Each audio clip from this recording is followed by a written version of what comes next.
Welcome to the best day of the year, draft day. Hello, everyone, and welcome back to the Football Outsiders Fantasy Show. I'm your host, Scott Spratt, a writer for Football Outsiders. And today, since we're in the middle of fantasy football draft season, we are doing a live fantasy football draft live on Twitch, twitch.tv/FB Outsiders. So check us out there. And if you're listening later on the pod, that's cool too. We're going to narrate everything that's going on. But I'm joined by some esteemed Football Outsiders writers to help me with this whole extravaganza. With the first pick, we have Mike Tanier. Then we're going Bryan Knowles 2, Tom Gower 3. I'm going to pick 4 while I'm trying to direct this, so I'm going to do really badly. Vince Verhei is going 5th, then Derrik Klassen 6th, Cale Clinton 7th, and Rivers McCown at the rear at 8th, but also picking first in the second round. So right now we have Mike Tanier on the clock. Mike, are we ready to hear your first selection of the draft? Yes, we are. But in the grand tradition of drafting, I'm going to let the clock run down to the very last second like I'm Jerry Jones. Good news is there are only 27 seconds left, so I think I can do this without vamping too ridiculously. I will be, for the remainder of this draft, acting like an unprepared father-in-law. Perfect. I will be the one completely drafting just off the list. I do not have my Kubiak ready. I do have my anonymous beverage here. Fine. I will be selecting Alvin Kamara, University of Tennessee, New Orleans Saints. Very nice. For people that are watching along, we have the ESPN, in fact, so shout out to them. We have their draft tool for this live draft up on our Twitch show. We have a PPR league where every other setting is just a standard one, but we're only 8 teams. So we're not as nerdy here as we can be sometimes on Football Outsiders, but still doing okay. All right. Now on the clock at number 2, we're jumping over to Bryan Knowles. Bryan, how are you? I'm doing good. Today, let's see here. I probably should have looked at any good players recently. My head's been in the loser league so long that I'm scrolling down here to Jimmy Garoppolo and Sam Darnold and all these players. Try to avoid the Panthers if possible here. Well, McCaffrey may be an acceptable choice. I'm going to take Travis Kelce. I like it. Get tight end right off the bat here. So, Bryan, in your mind, is this really more about the separation between Kelce and the other tight ends? Exactly. There's 3 real star quality fantasy tight ends available, and there's only 8 of us. So half of us are going to have a viable tight end, and the other half aren't. So might as well get that out of the way right away.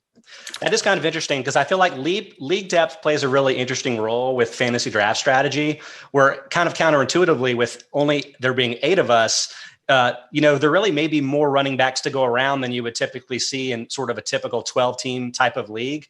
So honestly, I totally buy Kelce there as one of the top 2 picks. I think that selection is fantastic. All right, we're on the clock for number 3 here with Team TJ Yates, Tom Gower. Love it. So Yates went to my alma mater, Chapel Hill. So I keep cracking up when I see his antler little statue that you have there. What's going on, Tom? Well, I saw I got the third pick. And with the third pick, I thought I'd have a choice between Christian McCaffrey, Dalvin Cook, or Travis Kelce. And then Mike went off the board with his Alvin Kamara selection first overall. I wasn't sure how New Orleans would play offense. And then Bryan took Travis Kelce, so then it was between the 2 running backs, and I went with the Kubiak-approved pick in Dalvin Cook. I had a little bit more confidence, even despite Kirk Cousins' vaccination status. Fair. I know Mike Zimmer loves to run the ball, so. Absolutely. So, Tom, I just followed you by taking McCaffrey. We do have Dalvin Cook rated ahead of McCaffrey in PPR in our Kubiak projections, which, by the way, I'm updating constantly today as best I can to keep up with the final cutdown day cuts. But part of that is just sort of optimism that the Panthers have found some more targets to throw the ball to. So it's less about McCaffrey being a dramatically bigger injury risk and more about the fact that guys like, Dan Arnold, Terrace Marshall, those guys may be in the mix a little bit more than when McCaffrey was kind of a one-man band a couple of years ago. All right, Vince, we're on the clock with you. We're down to just 34 seconds. So sorry, I'm chit-chatting. How are you and what's your pick going to be? Doing just fine. Got a couple of options here in front of me, and I think I am going to do just kind of the safest one when in doubt. Take a I have 17 seconds. I got to hurry.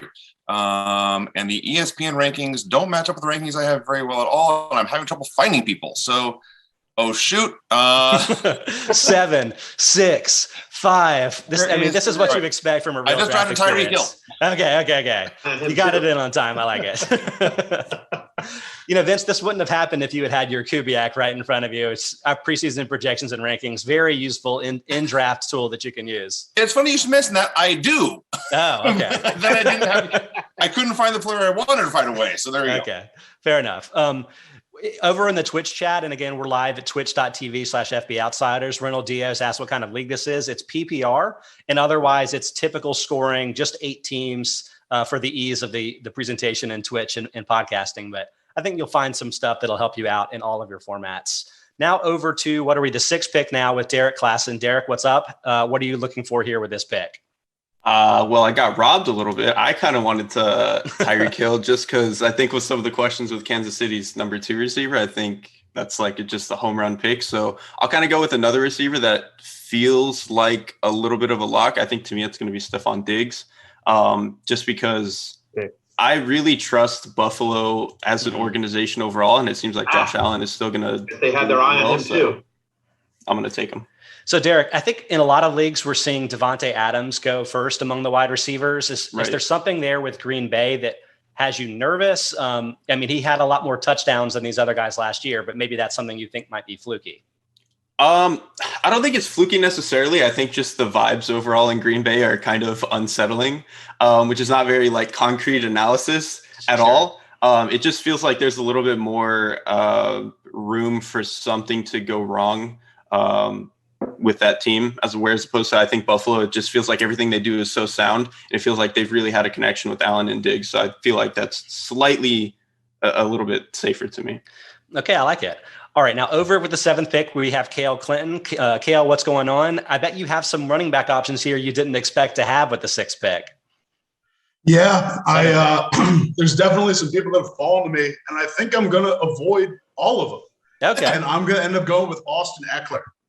I'm really excited about the Joe Lombardi sort of hybrid 49ers Saints offense. I think Austin Eckler is going to get a lot more looks, a lot better looks compared to what he was getting with the, pretty miserable screens that Anthony Lynn was drawing up for him last year. And I don't know. I just have too many questions about the guys left on the board. I don't like the Giants offensive line, so I'm staying away from Saquon. Derrick Henry, there's a lot of history of regression with people that just ran for 2,000 yards the season after. Ezekiel Elliott, I'm really high on Tony Pollard, so I don't know how that's going to work, and all the fumble issues last year are a bit of a red flag for me. So I think that's all fair. Yeah. I'm going with my safest bet here with Eckler. All fair. Now, Cale, we've spent a lot of time talking and thinking about what Justin Herbert might mean for some of his weapons, but you brought up the fact that they have a new offensive coordinator in Lombardi coming in from the Saints. Are there other translations from the Saints offense that you think might be relevant to making fantasy decisions with the team? Like, is Mike Williams maybe going to be playing a similar role to Michael Thomas? Like, are there things like that maybe? There's 18 seconds on the clock, by the way. Oh, I'm aware. Rivers should pick, and then we'll come back to him because he's got the back-to-back. I think that Eckler could be used a little bit similarly to Alvin Kamara. I don't know. They had their eye on him too. I don't know if the skill set translates completely, but I think it'd be pretty good. And I could see a lot more of the field stretching that we saw from earlier Saints teams, more so than the dink and dunk, Mike Slant Thomas, like the later years of Drew Brees. I think it should be pretty fun. Absolutely. All right. Last but certainly not least, we have Rivers McCown coming in, not repping his Texans with his first pick in Davante Adams, but he's on the turn here in our league. So we had back-to-back options. Does your placement in the draft, Rivers, influence your sort of selection options here? And how's it going? How are you? Well, I'm last everywhere this year, so that's quite all right. I'm used to that. Duking it out with the Lions this year, for sure. I did want Travis Kelce to fall this far, but it didn't happen. So now we're just kind of left with the best of the rest, in my opinion, and having a struggle here between all these running backs. I wanted one of those three wideouts, and now I'm kind of back and forth between Henry and Elliott. I wonder who I'll pick. We've got 20 seconds or so to make your selection. Oops, I made a pick. You got Elliott there. They had their eye on him too. With Davante Adams, do you feel the same way that that Derrik did about maybe him not necessarily being the top choice at the position? I wouldn't really go that far. I understand the hesitation for sure, but I don't know. The last dance scenario for the Packers kind of feels like it's going to produce some big numbers to me still. So I wasn't too worried about that. Nice.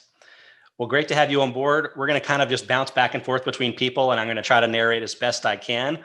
For people that are just jumping in the podcast, I'll remind everybody that our first round in a PPR format went Alvin Kamara, Travis Kelce, Dalvin Cook, Christian McCaffrey, Tyreek Hill, Stephon Diggs, Austin Eckler, Devontae Adams, and then Elliott with the first pick in the second round in the 8-team draft. So I would say a lot of the players you would expect to find in the first, although not necessarily in the typical order, in part, I think, because of the PPR formats, but too with things like Derrik brought up with some of the risk and stuff. In the first round, you're tending to try to avoid risk more than anything. All right, we're back around to Cale, who picked Austin Eckler.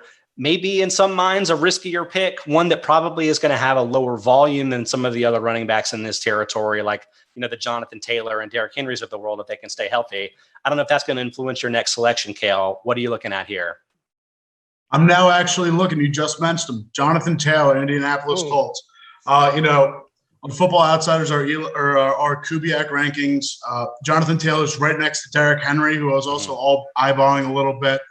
But I also think that, it's not too great a difference. The upside for Henry is definitely higher, but I'm still really worried about that regression off of last year's big, massive performance, 2,000 plus yards.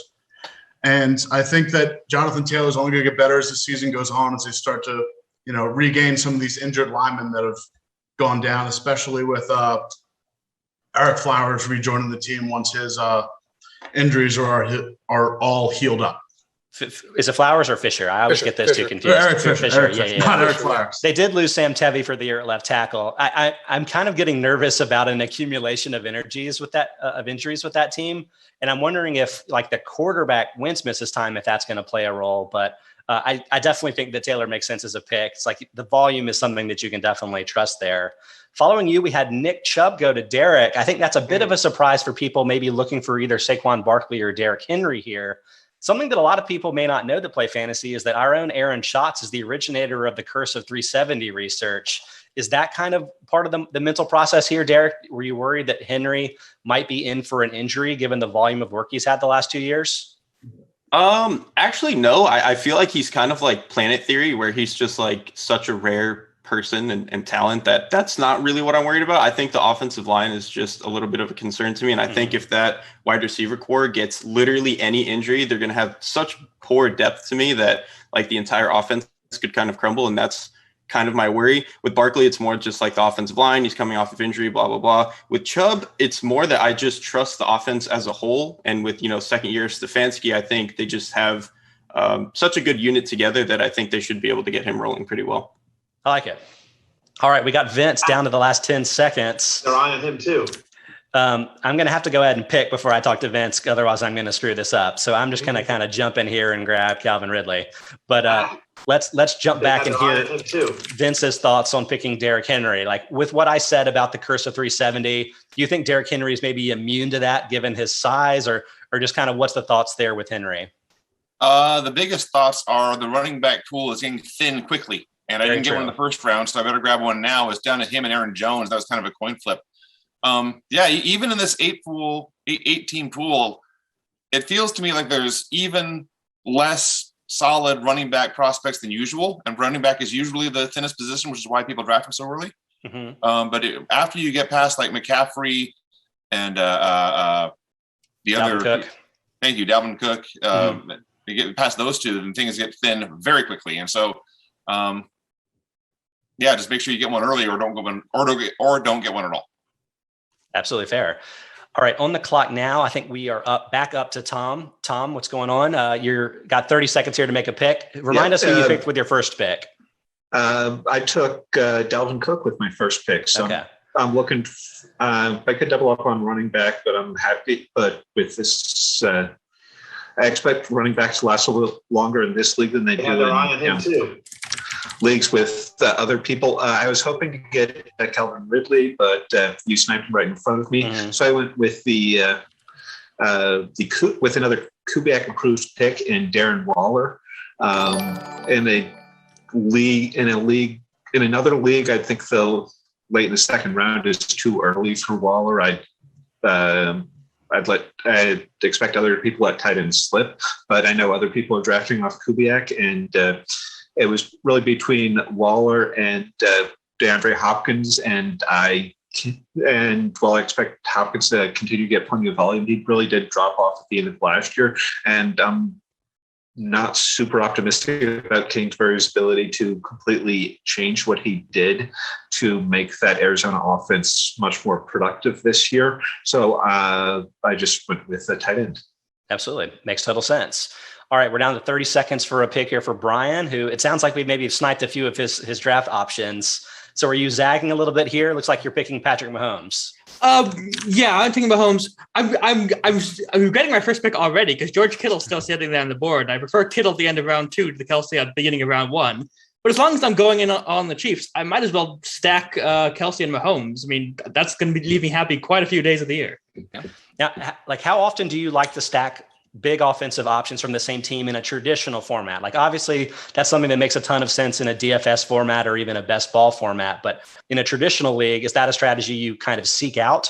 Not actively, but if I'm trying to decide between two players, like if I'm trying to decide between Patrick Mahomes and Josh Allen, that team I usually will give the tie to someone I already have players for, just stack up on one offense. Mm-hmm. Fair. Ronald Diaz asks, like, is there a reason that people are kind of reaching, quote unquote, from what would be the traditional rankings on tight ends? And I do think it actually is because of the 8-team league. I think the nature of it really makes a big difference. So I think that makes a lot of sense to go with the elite guys here, because some of the other, like, if you're doing a value-based drafting type approach and you're comparing against what you can likely grab off the waiver wire, tight end is going to hit its normal basement, because once you get past 5 or 6 guys at tight end, then you don't really have any good options. But some of these, quarterbacks, running backs, receivers, you're going to actually have some pretty good guys that don't end up drafted in this format. So I think that probably is the rationale here. I agree with that. I think the worst wide receiver drafted in this draft is going to be a really good fantasy wide receiver. Mm-hmm. Totally agree. The worst tight end drafted is going to be a pretty bad tight end. Absolutely. All right, I missed a pick. So someone selected Aaron Jones. Who was that man? Is that Mike? Sound here. I believe Tanier. Yes, you took Aaron Jones, right? I did. I was muted. Hello. What's up? Okay, so you just went on the turn there with Aaron Jones and Antonio Gibson, a couple of exciting running backs, but any particular thoughts on either player?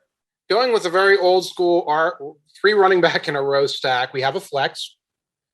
You're talking about the level of depth in this league. I'm not going to be caught without options at running back starting, even in an 8-team league. And again, I probably go back a few minutes in terms of some of my fantasy strategies. Maybe they're out of date, but I'm not going to worry about it right now.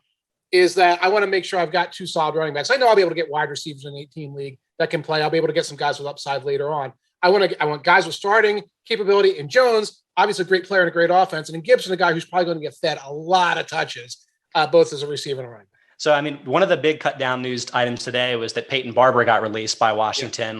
At this point, do you think Gibson is going to be like a 3-down true bell cow? I know people have been kind of connecting the dots with him and Christian McCaffrey because of the coaching staff. Do you think that kind of workload is possible? I'm not sure, because I think they like the Patterson kid out of Buffalo, and McCaskick is a guy that is going to rotate in, but I think he's going to have a bigger role. And there's so much horizontal passing in that Washington offense. Everything is leaking out into the flat, is running the little over the middle and run the bench route. So I think we're going to be able to take advantage of that a lot this year. I like it. All right.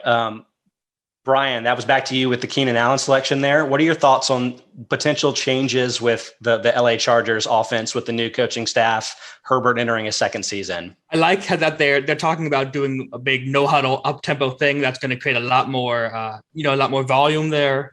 I don't think Allen has any competition on the team for the intermediate type routes. I think Allen, he's in the scramble that's coming up later this week. He's my long shot pick to lead the league in receiving touchdowns. Interesting. The long shot pick. I mean, we make no. I think that makes total sense. I think it's going to be good, and there are plenty of running backs for later.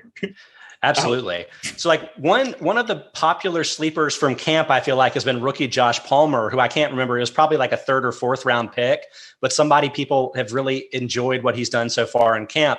Do you think that his potential success may change the equation of like which of the receivers on the team are doing well from a fantasy perspective, or do you still see this as a very clearly defined Allen number 1, Mike Williams number 2, and then Palmer would be 3? I think Palmer might challenge for that number 2 slot, but I think Allen is still the unquestioned top dog there. Okay, that makes sense. And Mike Williams is a free agent after this season, so I don't know if that maybe plays into what the Chargers are going to do with those guys. I really like Williams as a sleeper too, but part of this just ties into Herbert. A lot of quarterbacks see their biggest jump in their efficiencies from year 1 to year 2 in their careers. Obviously, Herbert had an historically great rookie season, but you feel like if he's tracking to being a Hall of Fame type of player, which I know says a lot after a rookie year, but the jump could happen this year and that offense could be really explosive, which I think justifies the Allen pick there. It justifies, bringing in Austin Eckler as a top pick. I think all of those make a lot of sense. By the way, Keenan Allen to lead the league in receiving touchdowns is plus 4,000. Yeah, that value, that's good. Yeah. All right, I've missed a couple of guys, I think, since then. So, Tom, I think I missed your DeAndre Hopkins pick. That made a lot of sense at the time. You're kind of running out of the elite wide receivers, right? And guaranteed volume. Absolutely. In a PPR league, that's what I was looking for.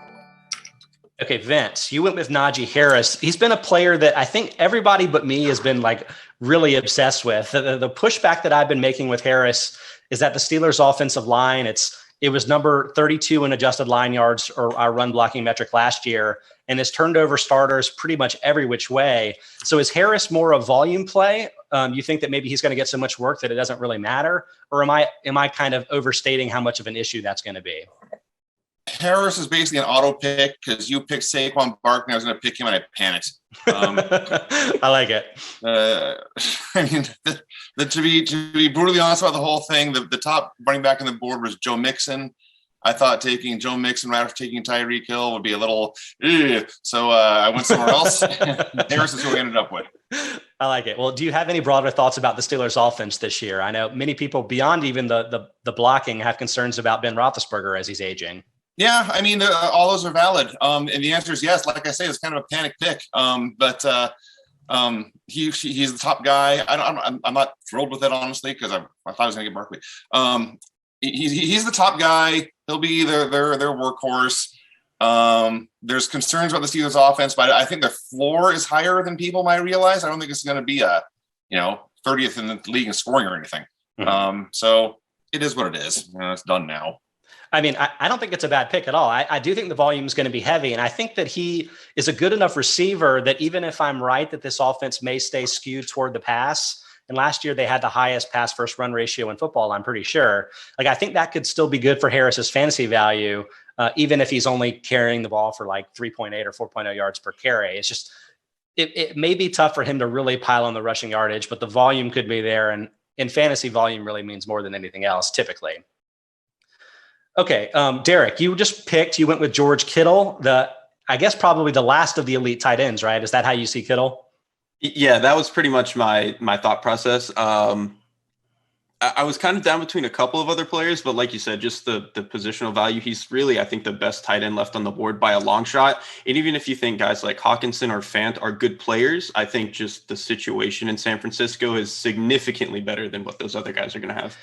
Derrik, you do obviously some really great quarterback charting for prospects and everything along those lines. And I was curious to get your thoughts about what it might mean if Trey Lance ends up starting, possibly in week 1, but probably taking over at some point during the season. Does that improve Kittle's value? Does it make it worse? Does it not change it? What are your thoughts there?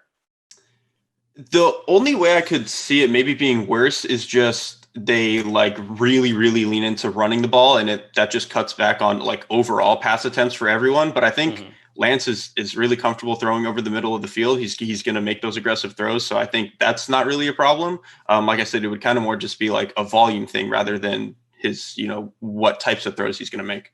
Sure. It makes total sense. All right. I missed a pick with Cale picking AJ Brown, but Cale's coming up in a couple of picks again. So we'll circle back to him then. So for now, we're back up to Rivers McCown with back-to-back picks. Rivers, what are you working with? Who were your first 2 picks? And then how does that inform your options here? I've already got Ezekiel Elliott and Devontae Adams. So that's kind of my base. I can kind of go a number of ways here, but I think what I'm going to do is pick the guy who I always wind up with and who always disappoints me, which is Joe Mixon. Fair. Do you think that having Joe Burrow entering his second season, is that going to be something that helps Mixon too, or is that really more about his wide receivers specifically? I think the Giovanni Bernard leaving Cincinnati and actually opening up some of those receptions is going to be big for Mixon in a PPR league. That's interesting. Actually, I've had an eye on Bernard as a sleeper in deeper formats too, because of Tom Brady's former usage of James White up in New England, where I think White was a top 26 or 27 PPR running back in three or four seasons in Brady's last 4 years with the team. So it's like, you'd be surprised if you looked into how many catches Bernard has had the last few years. And you're right. If Bernard is eating that stuff up, like number one running back potential, don't you think, Rivers? Sure. Yeah. And, Joe Mixon, though, always disappointing. So you got to weigh those two, and that's why he's available here at the end of round 3. Fair. Okay, who else you looking at here? You're down to 30 seconds on your second pick. Well, I'm kind of leaning toward the Tanier only running back strategy, because I feel like the deeper we get into this, the shallower that pool is going to get, and wide receivers will come back to me, I feel like. So we're going to take Clyde Edwards-Helaire here. I love the Clyde Edwards-Helaire pick. So one thing that I'll point out with him is he had the biggest shortfall in rushing touchdowns against rushing touchdowns expectations last year. Just 5 rushing touchdowns, but would have expected to have had 8 based on where he touched the ball. Based on my research with that, based on Mike Clay's research with that tends to be a luck metric. It has nothing to do with his ability to actually punch the ball in near the goal line. So I expect a big turnaround and increasing touchdowns for Edwards-Helaire this season. All right, next on the clock is Cale. And Cale, I just missed your pick with A.J. Brown with your third pick. So you're back around with fourth. Any thoughts on A.J. Brown, and what's your strategy looking like for your fourth pick right now? Really, last pick came down to the 2 wide receiver stars of the 2019 draft class, A.J. Brown and DK Metcalf. And I think I'm just going to take them both. Absolutely. I think I'm just going to also take DK Metcalf now because he's stuck around. For A.J. Brown, for me, I chose him over DK originally just because per Pro Football Reference, he averages something on his career like 11.2 yards per target.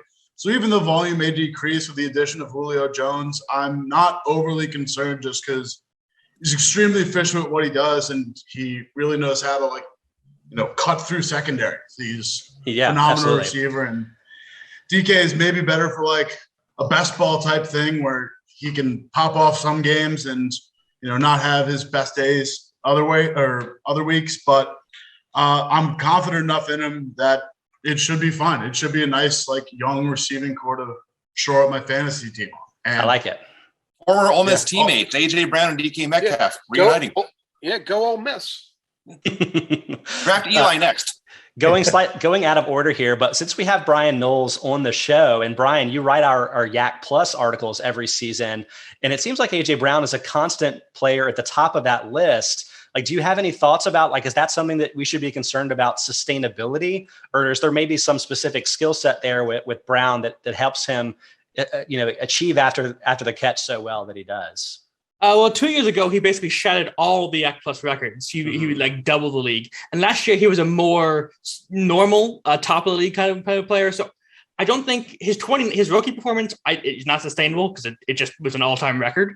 But he's so good with the ball in his hands, and he's so good at catching the ball and just turning upfield. I'm not concerned at all about his Yak. I think that's something that's very much part of his game. Like it. All right, just missed a pick from Derrik Klassen, Allen Robinson, receiver for the Bears. I think I'm noticing a trend here with Derrik trusting his rookie quarterbacks to let receivers be very successful. So, Derrik, do you want to take 30 seconds and just, wax rhapsodic about how much you love Justin Fields? Yeah, it's basically just I think that Justin Fields is going to start sooner rather than later, and I think he's just such an unbelievable. I thought he's one of the best prospects I've ever seen since I started doing this, and I think he's such an aggressive passer, and he's really going to allow Allen Robinson, who's like a contested catch god, to really thrive in that role. So I think I'm a little worried about what it's going to look like with Dalton, but I think, like I said, Fields is going to get playtime sooner rather than later. And I think once he gets in, I think Allen Robinson's really going to take off. I like it. All right, Vince, you just grabbed Tyler Lockett from your hometown-ish, I believe, Seattle Seahawks. Are you on the road? Yeah. Are you optimistic that the Seahawks can bounce back? I know they had a rough end of their season, and there was some offseason rumblings about Wilson maybe wanting to play elsewhere. But looking at the players themselves, it seems like business as usual for the team, right? Yeah. There's the usual, ultimately meaningless soap opera going on. And what you're left with is a quarterback and his top two receivers, all histories of production. I think the team is going to be primarily a 2 tight end set. So it's going to be Metcalf and Lockett carrying most of the lumber. They're still very thin at receiver, even after drafting D. Eskridge. And Eskridge, he played in the last preseason game, but he's been not healthy for most of camp. So I think the top 2 in Seattle are still pretty solid top 2. Nice. I like it. All right. I picked Terry McLaurin in between, and then Tom Gower just picked DeAndre Swift. I think it's an interesting choice. Dan Campbell, the new Lions head coach, has mentioned that he's a little bit worried about his availability for week 1. But Tom, I'm guessing this is more about, potentially a longer term pick, somebody you think could be a big part of the offense in his second year with the team, right? Yeah, at this point, running backs are starting to get a little picked over a little bit. And the 2 top guys on my board were Swift and Josh Jacobs. And I had Jacobs last year. I liked him last year because of the volume, but after paying that money to add Kenyon Drake this offseason, I'm just kind of worried about him in a PPR format, losing touches. And so I went with Swift, who doesn't have much competition. And he's also the only second-round pick that Bob Quinn made in his 4 years as general manager, who's still on the roster. Absolutely killing it, right? Yeah. Okay, back to no, wait, who did I miss? Brian, you just picked. You went with Julio Jones of the Titans. Do you have any concerns about losing Arthur Smith from this offense, about what that could mean, about differences? Tannehill's been very successful, but also been kind of an elite play action pass success rate guy. Like, are there things that you worry about getting worse without having Arthur Smith there to call the plays? A little bit, just because there's really no track record for the new guy, whose name escapes me for the moment. So whenever you have a guy who developed a great offense and succeeding it and you change it, yeah, there's concerns. And I'm also concerned about Julio Jones' injuries, both all the lingering ones for 2020, and I think it's the knee injury he's doing right now.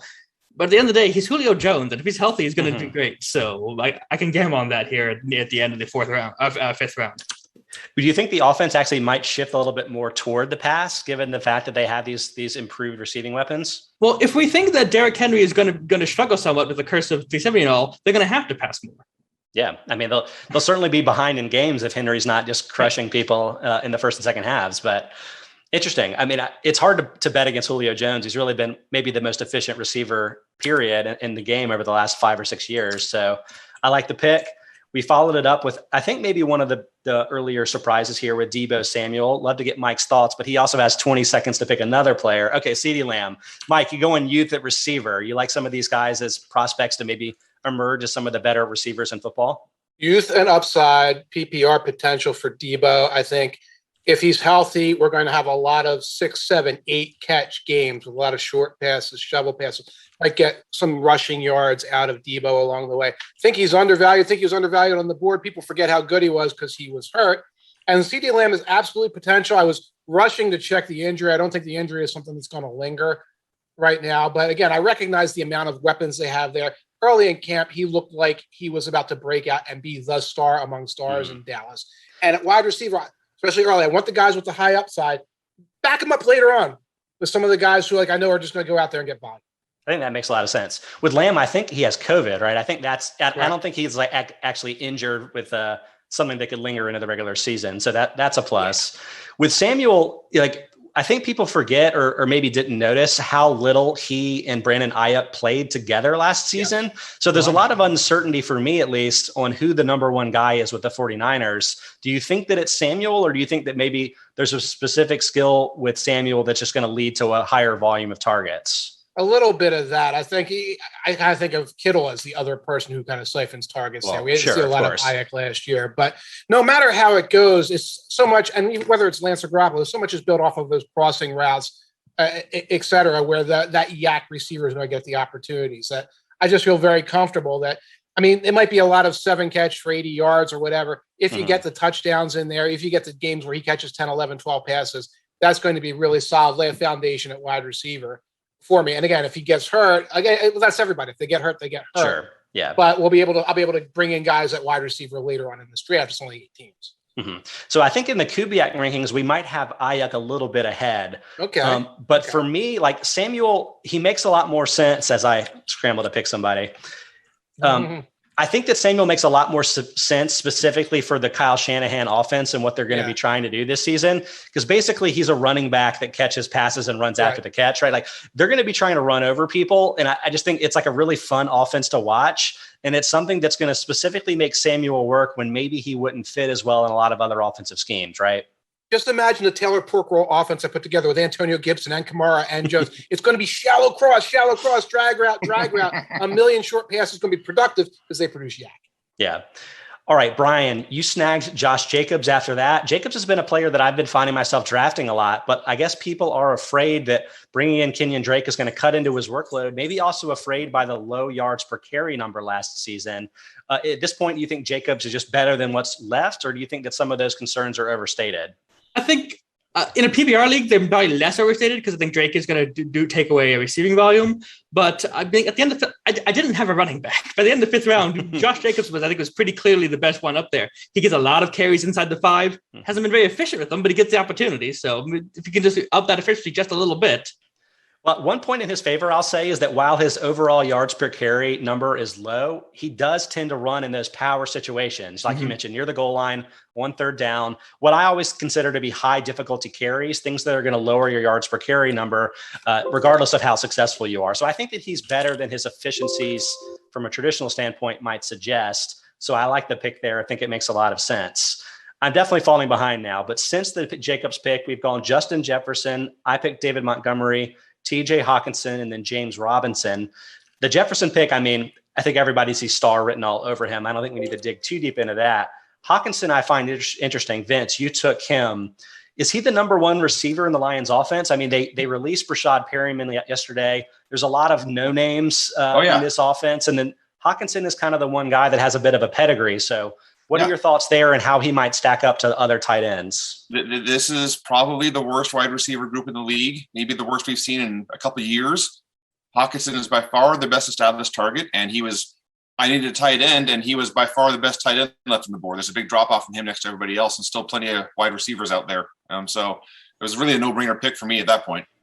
I like it. All right. Then Derek, you follow that up with James Robinson, which I think is interesting on a number of levels. One, given that you're familiar with the rookies, Travis Etienne gets brought in. Like Robinson was a former administration pick, or he wasn't even drafted in the first place. But do you think that his skill set can kind of lead him to having the type of year he had last year now that Etienne isn't part of the mix? Yeah, I think so. I think that's pretty much the play I'm going for here. I think it's just kind of a volume thing. I mean, one, I think the offense overall is going to be better. And then I think really after him, like they just don't have guys now that Etienne is not going to be playing. So I think Robinson is basically just a volume play. And I think he's like a really sound, consistent runner, even if he's not necessarily the most explosive guy that was on the board. Yeah, like I didn't watch him a ton last year. I mean, he was on the Jaguars after all, but it seemed like he had that like Ezekiel Elliott ability to maybe push the pile a little bit. So it's something that you don't always see pop up in like a broken tackle rate or some of the other advanced numbers that we see, but like there's a little bit of something there, right?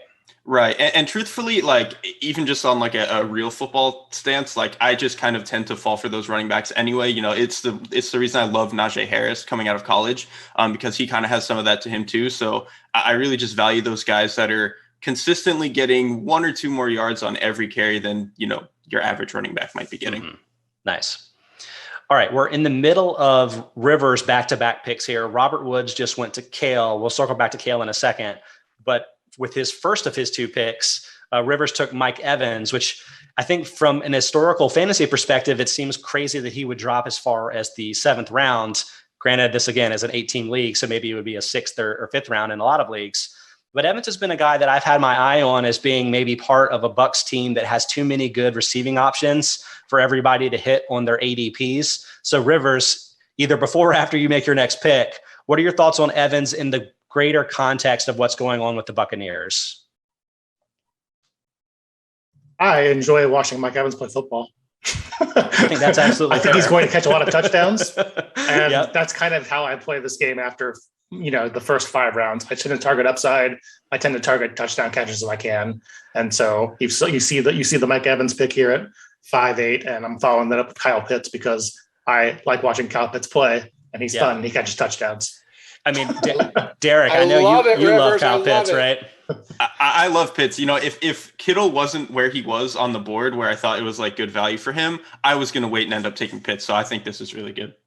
So I was watching, and because I'm just an absolute glutton for punishment, I had the Falcons' third preseason game on my television on Sunday night, and that was really the first extended look that I'd had at Pitts. Not that he played very much, but they did a little bit of a like tail of the tape comparing him with his measurements and some of his combine type numbers and stuff to Calvin Johnson, a wide receiver. And so like, I know everybody talks about how effective he is out wide, but like, are we really not even thinking enough about like what he could be as like a route runner, a contested catcher on the outside and things where when you say tight end, then I'm always nervous for rookies at the position. Like, am I just overthinking things here with Pitts?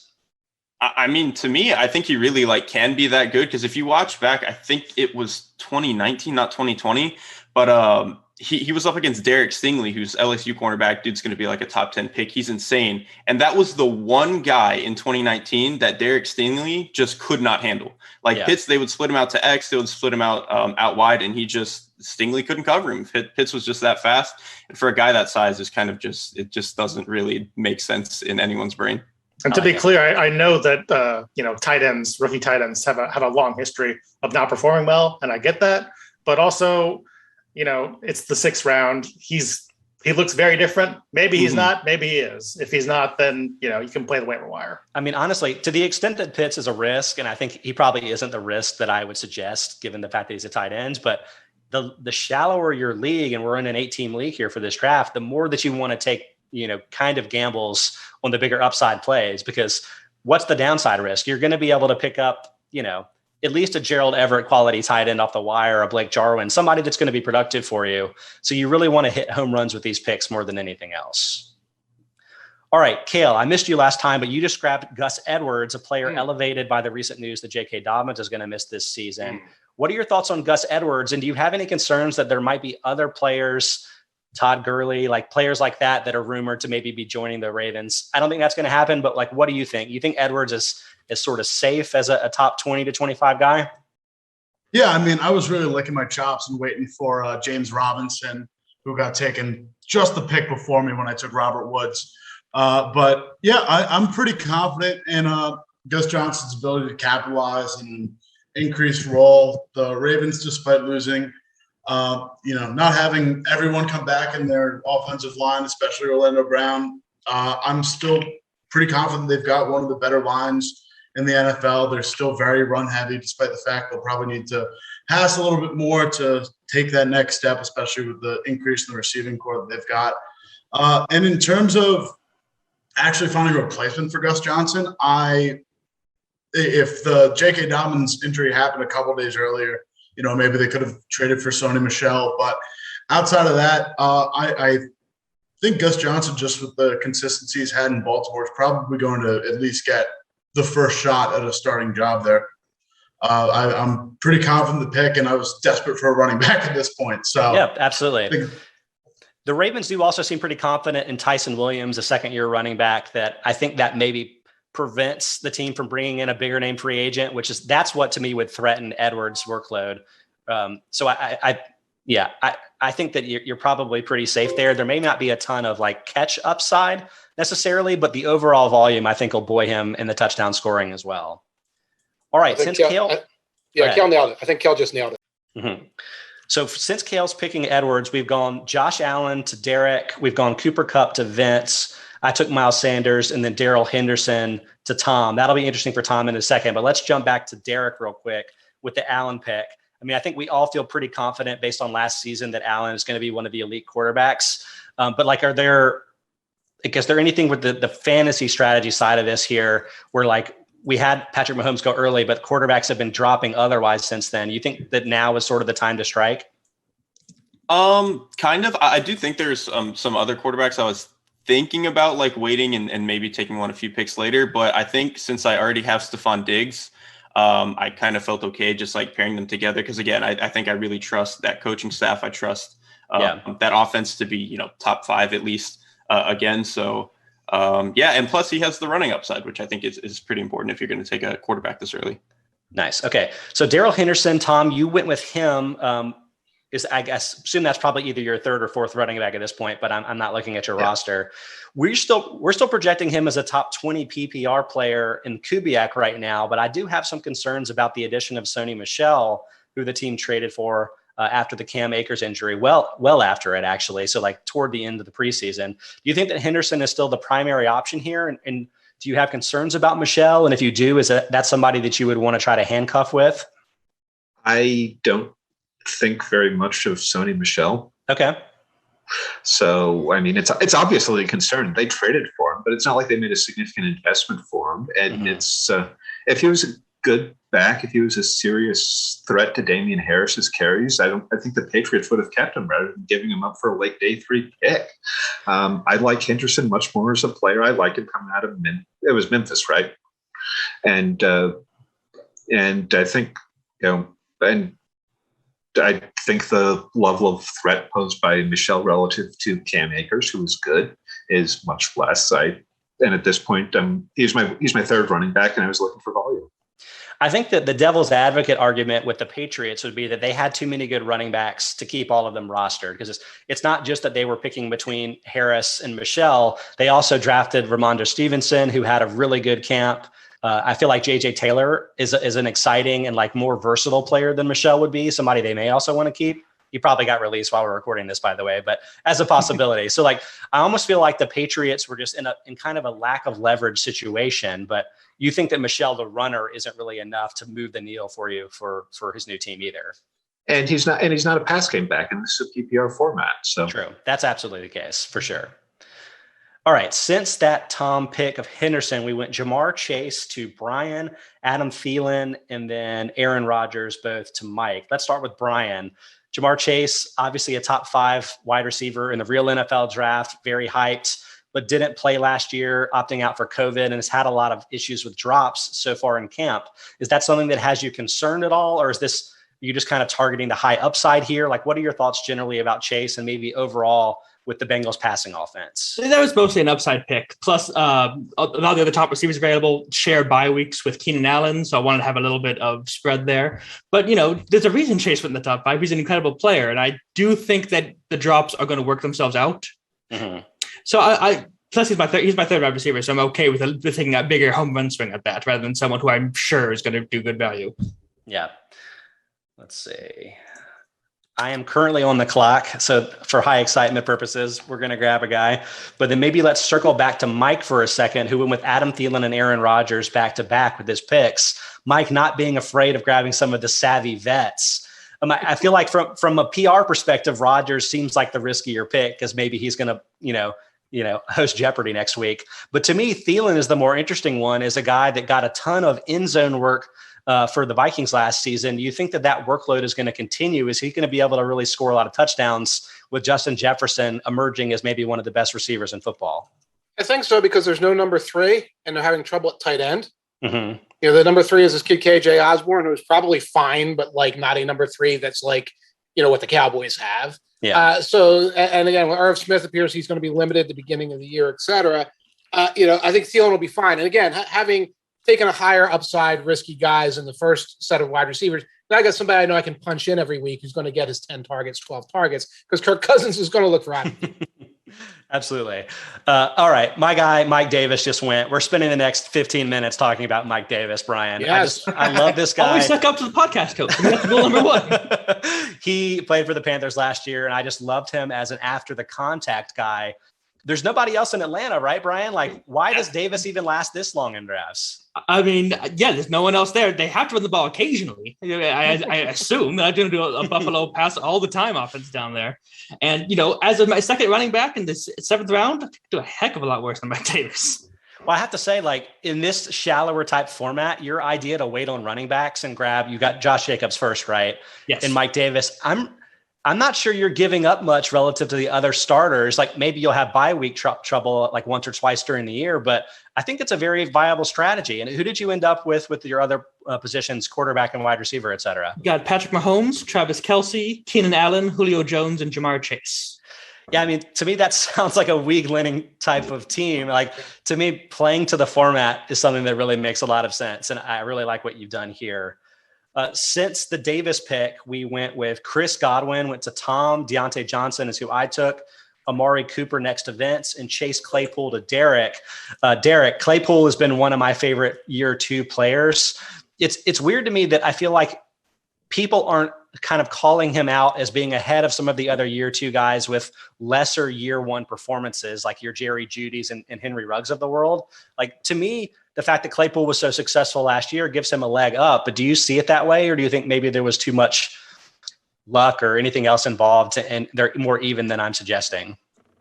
If I was like just picking a player to build my team around, I think I would prefer Jerry Jeudy. But I think the Pittsburgh offense is going to be better. And if anybody is going to generate explosives in that offense, it's going to be Claypool.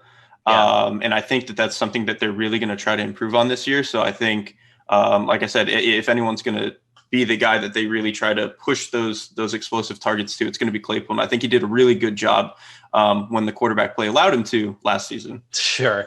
I mean, I think the big concern about everybody with the passing game here, beyond even the offensive line, is the fact that Ben Roethlisberger, he didn't look the way that he used to. I'll put it that way. Like, he had the shoulder surgery. His average depth of target decreased markedly from his previous healthy year in 2018. And so I think everybody's kind of connecting those dots and saying that, oh, his arm isn't what it used to be. It's not going to be this explosive downfield offense anymore. The one way that I'll push back a little bit with that is to say that with the poor offensive line, likely poor pass protection, it actually made a lot of good strategic sense to have those quick throws to get the ball out of Roethlisberger's hands. And you saw his sack rate drop really sharply from where it was throughout much of his career, when he loved to hold onto the ball to make those downfield plays. So to me, there's a chance that strategy was a big part of this. And then you're going to continue to see the Steelers have success moving the ball with some shorter throws in the passing game, such that I'm actually optimistic about pretty much all of their receivers, but especially Deontay Johnson and Chase Claypool. I think both could have really big years, and I think they're underrated in fantasy right now. And I think Kubiak shows it in both cases too. So definitely check that out. I'll mention again, I think I mentioned it earlier, but Kubiak, the FO Plus subscriptions right now are just $1 a week. It's a special offer. So grab that so you can get in and prepare for your fantasy drafts right now. You will not regret that. All right, since Derek's pick of Claypool, we've had a couple of guys go. Kareem Hunt to Cale, DJ Moore to Rivers, and Rivers is in the middle of another pick. So let's let Cale talk about Kareem Hunt for a second. I mean, I feel like the optimism is really high in Cleveland right now, Cale. Like, what are your thoughts on this offense and maybe this team in general about their ability to take it to the next level? I mean, yeah, they've still, especially in their run game, they've got the best offensive line in the NFL. And surprisingly enough, per Fantasy Pros in full PPR leagues last year, Kareem Hunt actually outperformed Nick Chubb. He was running back 10 versus Nick Chubb's running back 11. So landing him this late in the draft feels like a really good pick. And I think with the amount of not necessarily risky picks that I've made, but less sure picks like an Eckler or Jonathan Taylor, I think I needed something that was pretty set in stone. Running behind that insane Cleveland Browns offensive line is definitely a pretty solid, a solid and safe bet. But yeah, I think that, Baker Mayfield coming down into a not contract year, but playing for that extension. They're really on the cusp of being a front runner in the AFC. They've definitely got to still compete with teams like Buffalo, and they've got a pretty tough conference facing off against the Pittsburgh defense and matching up against Baltimore twice a year. But I mean, if they can just continue the momentum that they've had with Nick Chubb and Kareem Hunt using a really potent two-back system, I think it's a pretty solid pick. What's interesting is, given some of the difficult defenses they face in the division, like you mentioned, your Ravens of the world, your Steelers of the world, Hunt may be a little bit less susceptible to the matchup from a week-to-week perspective, given that he contributes so much as a receiver. Whereas with Chubb, like in an ideal world, you're looking for the Browns to build leads so they can run him a lot in the second half and have him score a lot of rushing touchdowns. So like in a sense, I kind of like that as a week-to-week option for you going forward. All right, since the Hunt pick, we had a couple of Rivers picks. He went with Chris Carson and Brandon Ayuk, and then Cortland Sutton just went to Derek. I may have screwed that up. To DJ Moore, okay. DJ Moore went to Rivers. Rivers, What are your thoughts on the Panthers offense this season? I expressed earlier that there may be better weapons this year than you've traditionally seen. And I'm wondering if that's going to cut into Christian McCaffrey's workload, DJ Moore's workload, et cetera. Or do you think these guys are established and talented enough that they're going to kind of maintain what they've done previously, or maybe do better with Sam Darnold at quarterback? From what I've seen in the preseason, I've seen DJ Moore's kind of depth of target drop a little bit. So that kind of excites me in a PPR format. Absolutely. I kind of feel like he's been a little bit left for dead with Sam Darnold, but somebody's got to catch some balls here in Carolina. They're going to be trailing a lot, it seems like. So, I would push back as a Panthers fan, but given that you're a Texans fan, I feel like that this is more of a commiseration than it is anything else. Like, my biggest hope now is that the Panthers are just going to sign Cam Newton and make him the starter since he's available since being cut earlier today. I wonder when the Texans will have a player picked in this draft. Yeah. I feel like Brandon Cook's still available for people out there. All right. We had Brandon Ayuk go to Cale. Cortland Sutton went to Derek. Chase Edmonds to Vince. I took Kyler Murray, and then Curtis Samuel just went to Tom. Let's start on that list with Cortland Sutton, Derek, because he's a player that's coming off of, I think, ACL surgery, right? But he finally played in week 3 of the preseason, looked pretty healthy and explosive. So now, given that he may be back to form in time for week 1, how would you say compare him and Jerry Jeudy and what you expect from that offense? I mean, Sutton to me just feels like you're kind of like prototypical X. You just throw him out by himself and he's going to be able to kind of just beat up on any cornerback. And I think if Teddy is going to be a guy who is going to kind of need a little bit of a safety blanket to kind of lean on in the short to intermediate game, I think Sutton is a lot more reliable than Jeudy in that sense. I think Jeudy, his drops can be a little bit of a problem, which I think you live with him. But I think Sutton's just going to be a little bit more of a consistent player. And I think probably the guy who Teddy ends up leaning on a little bit more. And I think, before the injury, he was just a fantastic player. And I expect him to be at or pretty close to that again. Yeah. Vince, you watch a lot of NFC West, so you've probably seen more Chase Edmonds than a lot of the rest of us. Mm-hmm. There's been some talk that they want to increase his workload, but they also bring in James Conner. I think there's the same concerns. I've been concerned about Edmonds maybe not being big enough to pick up the workload, but do you see him as having potential to have 3-down type of work, maybe push him over 200 total touches this year? Could be. They definitely brought in James Conner to handle more of the short yardage stuff. I would not have drafted Chase Edmonds if this was not a PPR league. Okay, that makes sense. That's the biggest thing is I like because last year he was their second best receiver behind DeAndre Hopkins. Obviously, they hope that's not the case this year, but it may. Yeah. Well, bringing in the rookie Rondale Moore is another type of player that maybe sees some of that work kind of closer to the line of scrimmage. I mean, it does seem like there is kind of an idea to get the ball out of Kyler Murray's hands quickly, right? Try to keep the undersized quarterback a little healthier. Well, that's the air raid. 3-step drop and throw. It doesn't matter if the guy's it's a good completion or not. Just get that ball out. So if Arizona's offense is so much better in a PPR format than standard. But yeah, and you're right. Rondale Moore is probably the guy who's going to eat into Edwards' receptions more than anyone else. But I need a backup running back. There's still plenty of quarterbacks on the board. So I said, what the hell? I'll just take that. That's true. Although quarterbacks are starting to go because I snagged Kyler Murray. 2 picks later, Brian grabbed Justin Herbert. Curtis Samuel also went to Tom. Robert Tonyan just went to Mike, and then Mike followed that up with Michael Thomas. Mike, let's talk about your 2 guys here, with Robert Tonyan first being just had an incredible end zone target type of chemistry with Aaron Rodgers last season. And normally we would say that, based on how many targets he actually got there, he probably scored more touchdowns than you would expect. Rodgers had this dream season, but Rodgers also seems kind of like a finicky type of player where trust and those type of things are very important. So do you think, did Tonyan enter the inner circle with Rodgers last year? Yeah, I was going to pick Mark Andrews, and then I realized I have Aaron Rodgers. I have to keep him happy. I'm sorry. Like I said, I do this differently. I think magical thinking. Rivers said it, the guys I want to root for. So in my mind, I would be okay, Rodgers has his buddy here, and he's going to have, like you said, you're right. I think that there was probably a high percentage of touchdowns that might have been a little bit of luck based, but he's going to get red zone targets. He is in that inner circle. And, to jump to Michael Thomas, the upside of, he gets healthy and sort of gets his mind right or whatever. The upside of that at this point in the draft is unreal. For Michael Thomas, he's a top 3 wide receiver. So if all the other things get settled, just got a big bucket of win. Very nice. All right. Since then, we've had Melvin Gordon go to Brian, Dak Prescott go to Tom.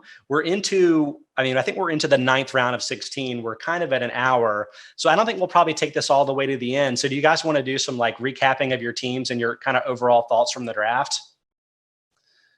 My biggest thing is when I came into this, I just did a quick scan of the rankings. I counted down 8 quarterbacks in our projections. And number 8 was Aaron Rodgers. I thought, well, if that's the worst quarterback I get, I'm good. So I was putting off quarterbacks forever, and it turns out everyone else did too. Well, so I think that quarterback in the NFL is deeper than it's ever been, but it's definitely true in fantasy leagues because you're injecting all of these new younger quarterbacks that can run. We're probably going to end up having Justin Fields starting within a few weeks. Trey Lance may start later in the year. Even Trevor Lawrence, I think, is a pretty good runner too. And so that's so valuable from a fantasy perspective that even if those guys are struggling as throwers, they may actually be totally fine options for you in your fantasy leagues, which I think is a long way of saying kind of what we used to say, but is even more extreme now. You can wait on quarterback into fantasy leagues, especially in your shallower formats. I think that's just a huge thing. Right. I mean, I'd been keeping my eye on quarterback for a couple rounds, but I just took Dak Prescott, and with the Cowboys' depth at receiver and that defense, which probably won't be as bad as it was last year, but I mean, there's a chance he could be top 3 quarterback easily. And I'm happy to get that in the 9th round. And then Vince just followed that with Russell Wilson on the cusp of being in the 10th round here. So like, there's some really good quarterbacks still going off the board this late. I got backup running back and a backup wide receiver before drafting Russell Wilson. Tom, what are your overall takeaways from the draft? Even with a more analytics friendly group, running back depth and running backs that I really like drops off faster than I expected it to. It's a standard draft. You're drafting with, I'm drafting with friends of mine. I expect running backs to go quickly. And for me to just say, okay, I'll just take another wide receiver. I'll take a tight end. I'll take another wide receiver. I'll take a quarterback. I'll take another wide receiver. And here it was, we get to the 5th, 6th round, and I think, okay, I need to take a second running back. I need to even consider taking a 3rd running back since we start 2 and we do have the flex, and there just aren't many running backs I like. And so you really need there aren't that many volume guys in particular. And that's the way the NFL has been trending over the past 10 years, if you want to say. And, even this PPR mitigates it a little bit, but that's really something that I take away. Yeah, I think there are only about 20 to 22 running backs that I think you can feel pretty confident are going to get 200 to 225 total touches this season. And that's before you really even consider who's going to be getting hurt. I mean, we've already seen some big guys like Dobbins go down. So even in shallow formats, you've really got to get those running backs. I know it's old school, but it still makes a lot of sense in fantasy. Derrik, what are your takeaways so far? I kind of echo the running back thing. I will say I'm really glad to have gotten Damian Harris where I got him. Again, he kind of just falls into the type of running back that I like. And I think now with Sony Michel out of the picture, we mentioned earlier, they still have a lot of other depth at the position, but I think getting one of the guys out kind of helps a little bit. So he was really among the running backs left, the guy, at least as like an actual football player, the one I trusted the most to kind of take off. So, the running back depth was kind of my takeaway too. Other than that, it was a little bit too late before I realized that I had stacked too many week 7. So I'm just going to take an automatic loss, which is fine. That's good. That's all good. Hopefully that just means my other weeks are a little bit better. Absolutely. I was very upset that you took Damian Harris, by the way. That was I was targeting him, and then you have to add on 2 now. Cam Newton being gone frees up even more goal line carries for him. That's true. But for both Derrik and Rivers, do you think Harris has room to grow as a receiver? Like he'll need a lot more than 6 targets a year to be a real PPR asset, but like he could still be flex worthy, but like to be a top 20 type of running back. I mean, to me, it's just like, I don't think there's that many receivers or running backs who are like legitimate difference makers at wide receiver where you can like flex them out and do a bunch of stuff. So I think with a lot of running backs, it's more about just giving them volume on like checkdowns and some of the shorter passes. And I think now with Mac Jones being inserted into the offense, that's probably something he's going to get a little bit more of. Yeah, we're also talking about a 9th round pick here. It's not like you're picking of course. third round or 4th round where you're like, he needs 60 targets or he's bad. So upside. So Rivers, look at Cale soaking up Myles Gaskin after he soaks up Gus Edwards. All of the sort of go-to featured running backs who became featured running backs in the last 5 days. That's brilliant. Grabbing these guys in later rounds. I love it. Thank you. So, Cale, was that like a pointed strategy of yours to wait on some of the guys that have less certain workloads, but maybe are trending up? Oh, no, at this point, I am just trying to, in an 8-team league, it's really easy to find depth because it's, it's not as slim of pickings. But at this point, I'm just really looking to shore up. I think I'm really confident in what I've got at receiver, and I think I'm going to be able to get stuff up. I'm going to be able to get some players later in the draft that I think would still really work well in terms of a volume perspective, like Jacoby Myers still sitting out there, someone along those lines. I think could still have between 60 and 90 targets on a team. But just in terms of the running backs, I need as much versatility as possible here. And Myles Gaskin, even though I'm terrified of what could possibly happen behind that Miami offensive line, I think at this point it's fallen far enough where I can just snag it in. If it doesn't work, I've got some fodder for waiver wire week. So Rivers, I see Brandon Cooks sneaking up the list of the best draft picks here recommended to us by ESPN. Thoughts there, and what are your major takeaways from the draft? I guess my draft kind of went how I expected it to go. I made a big deal early about making sure I left with 3 running backs from that top tier. I think it really falls off pretty fast. I mean, there were a couple of guys like Mike Davis that I was interested in after Edwards-Helaire went. And, I went up to Chris Carson, so that wasn't a terrible backup. But yeah, I definitely planned it that way. I was hoping to get, as I said way earlier, I was really hoping that one of the top tight ends, maybe Travis Kelce, would fall to 8. That did not happen, thanks to Brian, which I totally get. Yeah. Other than that, though, I'm really happy with how this ended up. And I think I got some good depth at running back, wide receiver. And I've got some real high-risk gambles here with Pitts and Lamar Jackson. Excellent. Well, Brian, I take it you're probably pretty pleased with your approach, grabbing some of the elite tight end quarterback options early and then filling in with some later running back options in the shallower league, right? Yes, but I will point out that my 3rd running back is Melvin Gordon. So I will say join the loser league today. Absolutely. Trade with Cale. As mentioned, Football Outsiders FO Plus available for $1 a week for a limited time. Sign up, get into Loser League. It's going to be the most fun fantasy league. I've got our projections working in that to tell you who not to pick, but who to pick from Loser League perspective. You also have Kubiak to help you with all of your traditional fantasy drafts. So a lot of fun stuff there up on footballoutsiders.com, FO Plus subscription. Mike, what are your takeaways from the draft? I feel like you approached it from a more fun perspective than some of the rest of us. I hope you enjoyed yourself. I did. It's hard. I've drafted with experts in the past. You guys are experts. And it is hard because it's not only do the strategies sort of compete, but the strategies do all kind of blend together. We all have Kubiak at our disposal. We have your information, Scott Aaron's information. So I do tend to do things a little differently. It's fun. It's tricky in an 8-team league. I am always taken off guard by how much talent is out there and how much risk you have to take on to succeed in an 8-team league. Because in the past, I played in 12, 14-team leagues, keeper leagues, things like that when I was younger.